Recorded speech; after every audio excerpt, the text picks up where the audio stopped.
آپ کی شان ہے۔ تو اس حوالے سے میں اب کچھ آپ کے ارشادات آپ کی گوش گزار کر، تاکہ جو چیز ضروری ہے، کرامتیں ساری عمر کی آپ سن رہے ہیں، جو چیز ضروری ہے اب ہم اس پر بھی جو ہے وہ کچھ باتیں کریں۔ آپ فرماتے ہیں، حضرت خواجہ معین الدین چشتی اجمیری رحمۃ اللہ علیہ فرماتے ہیں کہ جو بندہ قرآن پاک کی زیارت کرتا ہے اس کی بینائی کمزور نہیں ہوتی بلکہ زیادہ ہو جاتی ہے۔ اب یہ خواجہ صاحب کا ایک بندہ ماننے والا ہو، ختم بھی دلائے، باقی سارا کچھ کرے، اور قرآن پاک کو آ کے رمضان میں ہاتھ لگائے، ویسے کبھی ہاتھ بھی نہ لگائے، تو پھر یہ ماننے کا مزہ نہیں آیا۔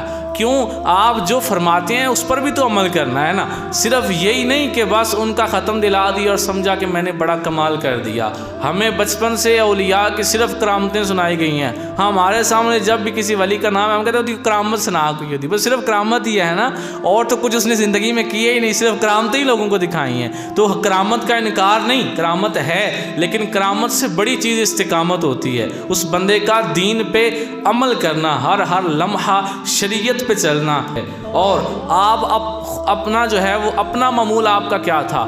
حضرت خواجہ معین الدین چشتی اجمیری رحمۃ اللہ علیہ ایک قرآن پاک دن کو پڑھا کرتے، ایک رات کو پڑھا کرتے۔ تو خود اتنی محبت ہے قرآن پاک سے، اور آج ہم چشتی تو بن جائیں لیکن قرآن پاک کو جا کے رمضان میں ہی ہاتھ لگائیں، سارا سال ہاتھ نہ لگائیں، تو پھر کیا فائدہ ان کی؟ اگر افکار پہ نہیں چلیں گے تو پھر مزہ نہیں آئے گا۔ لہٰذا جو وہ فرماتے ہیں اس پر عمل بھی کرنا ضروری ہے۔ آپ فرماتے ہیں جو بندہ نماز پڑھتا ہے تو نماز ایک راز کی بات ہے جو وہ اپنے پروردگار سے کرتا ہے۔ اب اس دور کے اولیاء 5 وقت کے نمازی ہوا کرتے تھے، اس لیے وہ فرما رہے ہیں کہ 5 وقت کی نماز پڑھو، کہ نماز پڑھنا اپنے پروردگار سے راز کی بات کرنا ہے کہ تم بول رہے ہو اور رب سن رہا ہے۔ آج کا ایک جھوٹا پیر جو ہے وہ ہاتھ پہ کڑے پہن لیتا ہے اور مندریاں ڈال لیتا ہے اور اتنے بڑے بڑے سنگل گلے میں ڈال لیتا ہے اور کہتا ہے ہم نماز یہاں نہیں پڑھتے، ہم کعبے میں پڑھتے ہیں۔ یہ یہاں تو آپ جیسے چھوٹے لوگ نماز پڑھتے ہیں، ہم تو کعبے میں پڑھتے ہیں۔ تو پھر ہم کہتے ہیں پھر روٹی بھی اتھے کھاویا کرو، اتھے کیوں کھاندے ہو؟ بس نماز اتھے پڑھ لیندے ہو، روٹی اتھے کھاندے ہو۔ جب نماز یہاں پڑھتے ہوئے تم نظر نہیں آتے تو کھانا کھاتے ہوئے کیوں نظر آتے؟ وہ بھی نہ کھایا کرو۔ اگر تمہاری پہنچ اتنی ہے کہ وہاں جا کے نماز پڑھ کے آ جاتے ہو، ادھر ہوٹل بھی ہیں، کھانا بھی ادھر سے کھایا کرو۔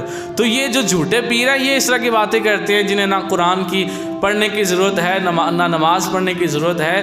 خواجہ صاحب سچے پیر تھے تو آپ کیا فرماتے ہیں؟ قرآن کو دیکھا کرو، نظر کمزور نہیں ہوگی، اور نماز پڑھا کرو کہ یہ راز کی بات تم اپنے پروردگار سے کرتے ہو۔ مطلب یہ ہے کہ جو مانگنا چاہو نماز پڑھ کے اللہ سے مانگ لیا کرو، اللہ قبول کر لے گا۔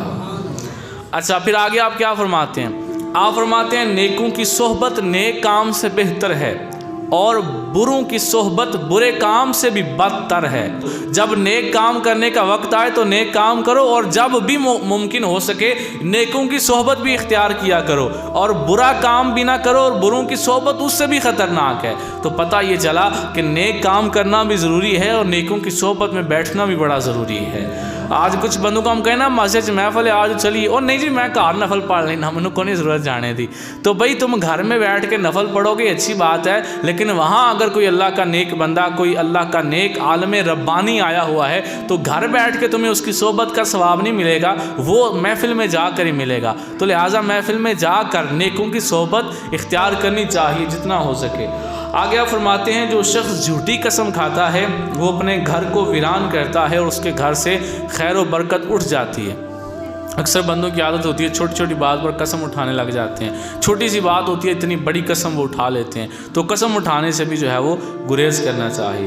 آپ فرماتے ہیں بدبختی کی علامت یہ ہے کہ انسان گناہ کرنے کے باوجود بھی خود کو اللہ کی بارگاہ میں مقبول سمجھے۔ یہ بیماری ہمارے اندر بڑی عام ہے۔ ایک دکاندار تھا ہمارے گاؤں کا، تو میں اس کے پاس گیا تو ایسی میں نے کوئی بات پوچھی کہ دکانداری کیسے چل رہی؟ کہتے ہیں اللہ کا شکر ہے بڑی اچھی چل رہی ہے، دیکھیں نا میں نے 5000 فلاں جگہ دینا ہوتا ہے، 5000 میں نے بینک سے سود پہ پیسے لیے تھے وہاں دینا ہوتا ہے۔ میں کہا فٹے منہ کڈی شان نال بیان ہے، اور میں بینک سے سود نال پیسے لینے تو میں اتنے 5000 مہینے کی قسط دینی ہوتی ہے۔ میں ممبر پہ بیٹھا ہوں، میں نے اس کے بعد ایک دفعہ بھی اس کی دکان پہ جا کے کچھ نہیں خریدا کہ بھئی ایک بندہ جو سودی نظام کو سپورٹ کرتا ہے میں کیوں جا کے اسے سپورٹ کروں؟ اور دکانیں ہیں میں اور جگہ سے چیزیں لے لوں گا۔ بات کرنے کا مقصد ہے کہ اپنی گناہ کر کے پھر اپنی شان کے ساتھ بتا رہے ہیں۔ تو خواجہ صاحب فرماتے ہیں بدبختی کی علامت یہ ہے کہ برائی کرنے کے باوجود انسان خود کو اچھا سمجھتا ہے کہ میں بڑا اچھا ہوں، میرے کاروبار میں بڑی برکت ہے کہ میں جو سود پہ پیسے لیے میں ان کی قسط دے رہا ہوں۔ تو یہ سودی نظام کو جو تم نے اپنے گھر میں جگہ دی ہے، اس سے گھر میں کوئی برکت نہیں آ رہی۔ تمہیں مال اگر زیادہ مل رہا ہے تو اس کا مطلب برکت نہیں ہے۔ برکت اللہ تعالیٰ اسی کو عطا کرتا ہے جس نے حلال کمایا ہوتا ہے۔ تو یہ کچھ باتیں حضرت خواجہ معین الدین چشتی اجمیری رحمۃ اللہ علیہ کی آپ کے ملفوظات میں نے آپ کی گوش گزار کیے۔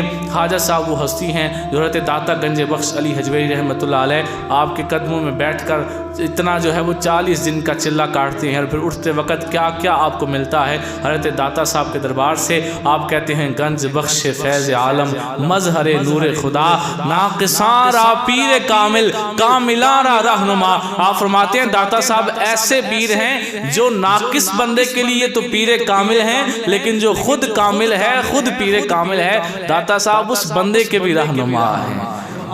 تو حضرت خواجہ صاحب کو داتا صاحب کے دربار سے اتنا کچھ ملا، تو میرے اور آپ جیسا بندہ اتنی آسانی کے ساتھ انڈیا نہیں جا سکتا آپ کے دربار پر حاضری دینے کے لیے۔ تو یہاں حضور داتا صاحب کے پاس چلا جایا کرے اس نیت کے ساتھ کہ وہ خواجہ صاحب جن کی اتنی شان ہے وہ بھی حضرت داتا صاحب کو اپنا قائد ماننے والے ہیں۔ اللہ تعالیٰ ہمیں اولیاء سے سچی محبت کی توفیق عطا فرمائے، اور اس کے ساتھ ساتھ اللہ تعالیٰ ہمیں ان کے افکار پر بھی چلنے کی توفیق عطا فرمائے۔ جو وہ فرماتے ہیں، جو انہوں نے زندگی میں کیا ہے، اللہ اس پہ ہمیں عمل کرنے کی توفیق عطا فرمائے۔